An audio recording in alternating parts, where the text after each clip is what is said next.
Vi er i Himmelev Bæk i dag. Der har Rolk og også om havet sammen med Gruspanden lavet et mega godt projekt.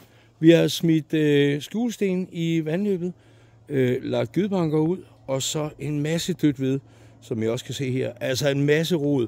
Og prøv lige at se. Det er jo... Tidligere, der løb strømmen bare stormt, og det var totalt riflet sandbunke.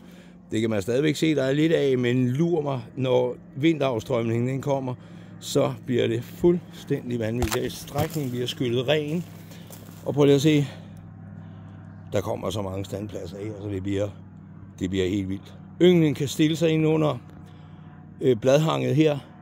Det visner selvfølgelig væk noget af det, men det vil også samle en masse grene og så videre. Og insekter vil leve inde i det her. Prøv lige at se. Og kigger vi også længere opad. Men det er helt vildt. Og herover bare lige for at vise, hvordan nogle af grenene er fastgjort ved bare at blive skåret halvt over og brækket ned. Andre, det er sådan noget som herover. Nu skal I bare se.